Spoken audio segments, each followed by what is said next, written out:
Budget కేటాయింపులపై AP అసెంబ్లీలో చర్చ సందర్భంగా వైసీపీ ప్రభుత్వం మీద విమర్శల జడివాన కురుస్తోంది. వెలిగొండ ప్రాజెక్టుపై జగన్ ప్రజలని మోసం చేశారని టీడీపీ ఎమ్మెల్యే ఉగ్ర నరసింహారెడ్డి విమర్శించారు. ఆయన ఏమన్నారో చూద్దాం. వెలిగొండ ప్రాజెక్టుపై జగన్ ప్రజలని పూర్తి స్థాయిలో మోసం చేశారంటూ ఆయన ఆరోపిస్తున్నారు. టీడీపీ ప్రభుత్వంలోనే చాలా వేగంగా వెలిగొండ ప్రాజెక్టు పనులు జరుగుతున్నాయన్నారు. ప్రాజెక్టులో టన్నెల్ పనులు పూర్తి చేయకుండానే జగన్ వెలిగొండ ప్రాజెక్టును జాతికి అంకితం చేశారు అన్నారు. పూర్తి కాని టనెల్స్ నుంచి నీరు వదిలితే అది చాలా ప్రమాదకరం అంటున్నారు.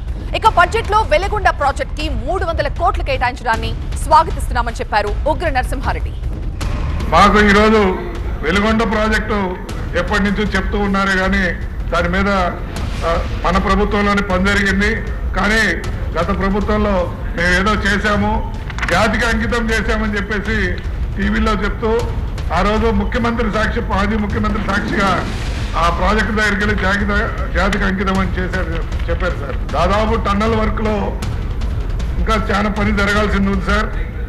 అదేవిధంగా ఆ టన్నల్ నుంచి కానీ పొరపాటుగా ఈ రోజు కానీ నీళ్ళు వదిలితే ఆ ఏదైతే కాలువలు ఎంబాక్మెంట్ ఉన్నాయో అవి మొత్తం కూడా ఒక మనిషి లోతు గొయ్యలో ఆ కాలువ గట్టు మీద ఉన్న పరిస్థితి ఉంది సార్.